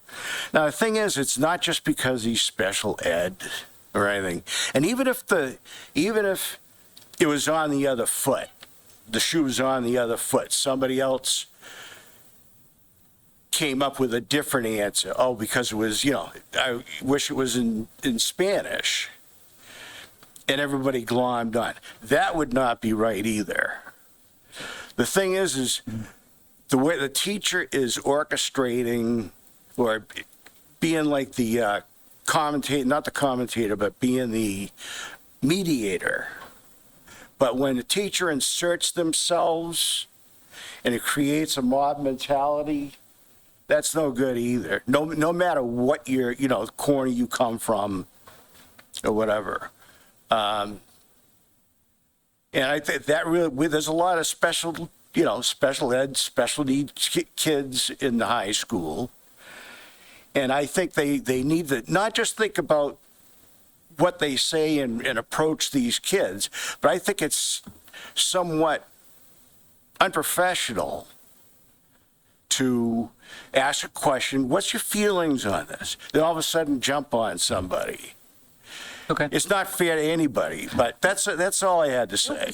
It sounds like an isolated incident, so if you want to reach out to the superintendent's office or my office, we can address those concerns. If you want to reach out to the superintendent's office or my office, then we can address those concerns. It just sounds like an isolated incident, and we'd like more context behind that.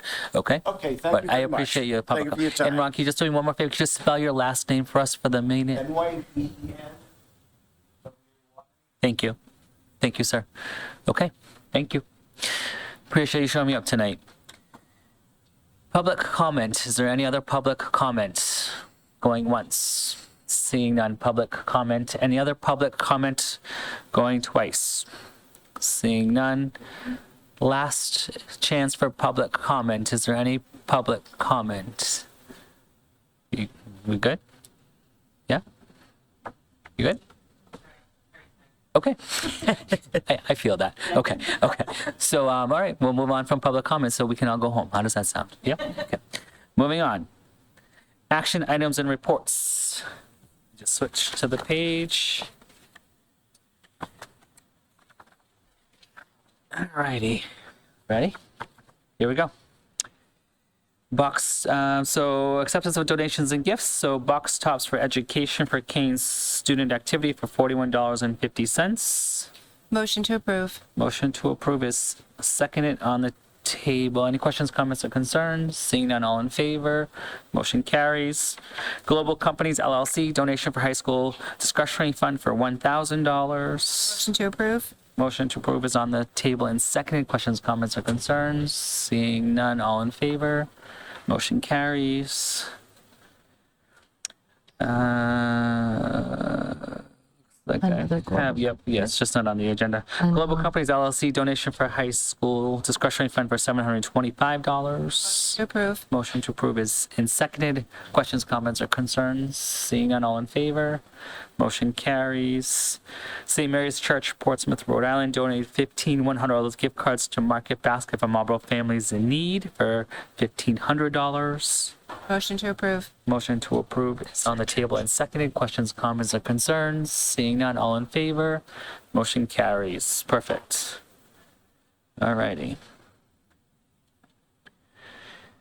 Moving on. Thank you, everyone who donated. Much appreciated, as well as our students.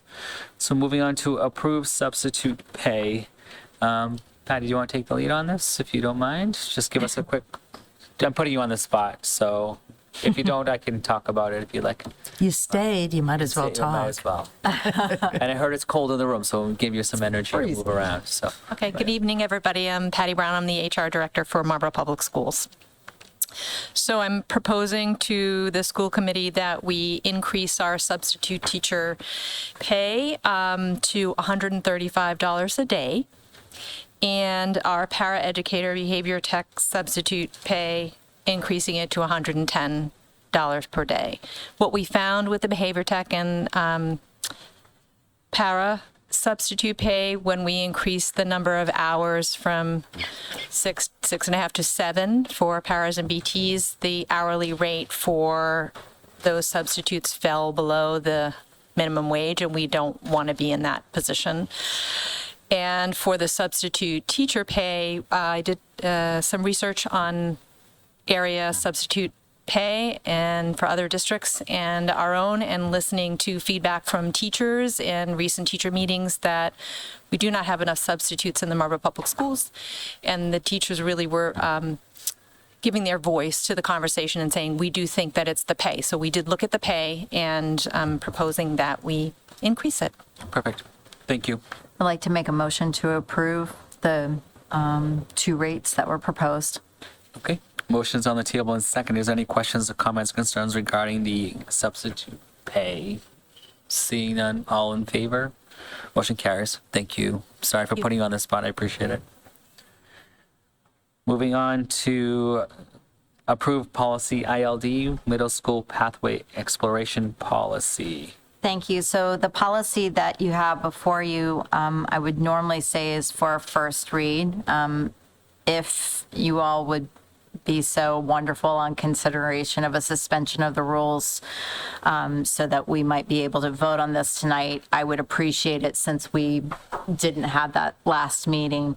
Essentially, what you have before you this was some feedback that we had received from DESE, right? Yes. Sorry. Wanted to make sure what I was saying at this time of night.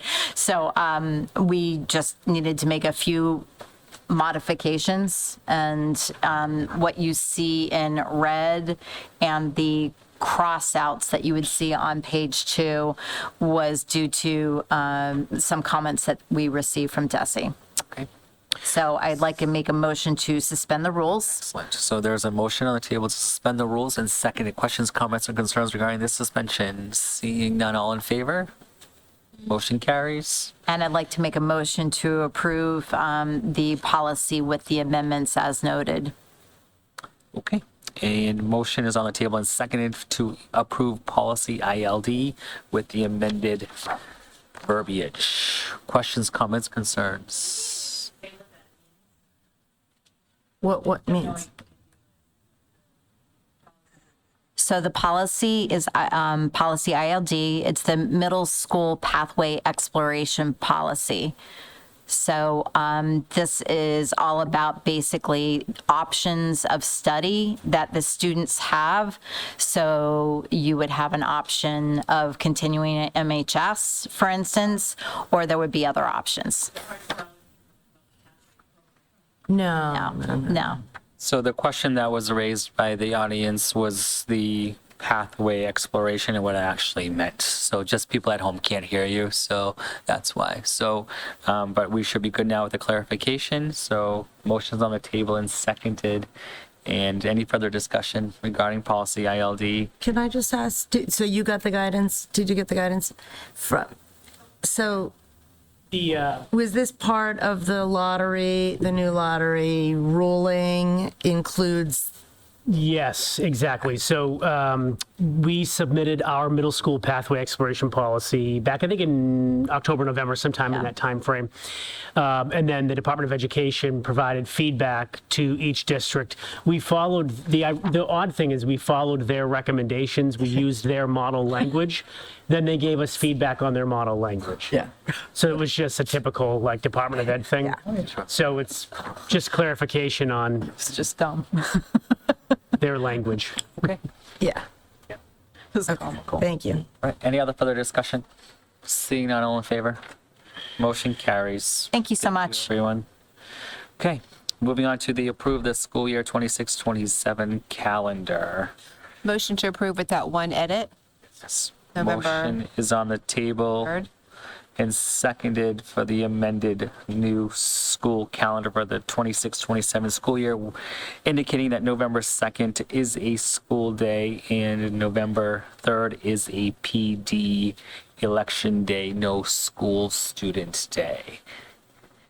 Questions, comments, concerns regarding that? Seeing none, all in favor? Motion carries. Okay.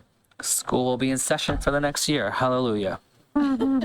We already approved the Business Professional of America, so moving on to reports of school committee subcommittees. Are there any? Yes, sir. We will be having another policy meeting later in the month, the 26th, if I recall. Okay. Something. So more to come. Great. Thank you. Anyone else? No? Moving on. Members Forum. Oh, Mr. O'Toole, jumping at the gun. So 2 things. Me and I think 7 of us total, we helped with the Portrait of a Learner with the help Dr. Scott's connection. Okay. It was a very nice period where we got to answer a lot of questions regarding our experience in high school and areas for improvement. Another thing I was talking about was past 3 weeks, 3 Saturdays in a row, our robotics teams have competed in 3 different tournaments, and this previous Saturday, we have won the South High tournament with over 50 teams. So, 50 teams. Yeah, there's 50 teams. And we placed top 10 in the state for individual skills. And we will be competing next month, I believe on the 7th, for the state competition for, again, the hopefully chance to go to Worlds. So, thank you. Where is that? Worlds this year's in St. Louis. It's new venue, so. Where is the state? Oh, states? It's Framingham, Walsh Middle School. Okay. Anything else for Members Forum? Yeah. I just wanted people to put on their calendars 2 of our musicals that are coming up. We have the high school musical that is Mamma Mia this year, coming to the Wickham Auditorium March 6th, 7th, and 8th. So watch the socials for details on how you can get tickets. And the Wickham students are putting on Newsies later in March 20th to the 22nd. So mark your calendars. Can't wait. Mamma mia. I've never seen it. I know. Anything else from the? Yes. I had two things I wanted to share. That I had the opportunity to attend the MASC Charting the Course Interesting, isn't it? workshop. Fascinating. Michelle, thank you for your support that day. It was brutally cold, but good to have your experience there to support me. I shared only, well, it's mandatory, so I did do that. But it was yet another affirmation of the importance of what we do, and even more important, a reminder of who we do it for. So wanted to make that point. And then just wanted to offer from a parent's perspective, I think communication from school leadership has been outstanding as it relates to school closures.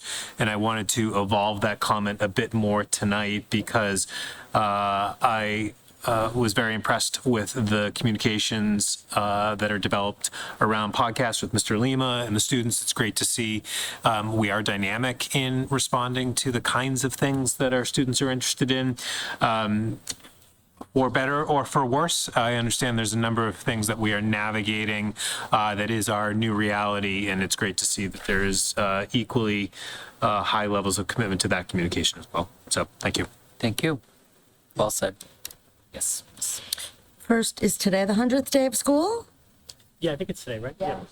I think I saw that. Happy 100th day of school. And I just wanted You're to, supposed to dress like you're 100. or play with 100 Legos or something, right? There's all kinds of things you can do on the 100th day of school. Shovel 100 feet of snow. No comment. Right. So I had the opportunity recently back from an extended visit to our nation's capital for a National School Boards Association conference. Part of it was on leadership, because I am now on the executive board of the Massachusetts Association of School Committees. And then the second part was an advocacy training. And then on Tuesday, we got to spend the day at Congress and met with some of our legislators' aides. The legislators were involved in voting to reopen the government, which we got to watch part of the proceedings. Actually, it was the proceedings on the rules to allow them to vote to reopen, but it all worked out. So it was great. Good professional development, and nice to spend some time in DC. So, yeah. anyone else? Members forum going once, twice? Move to adjourn. Move to adjourn is on the table and seconded. All in favor of adjourning? Motion carries. We are adjourned at 9:32. Stay warm, everyone.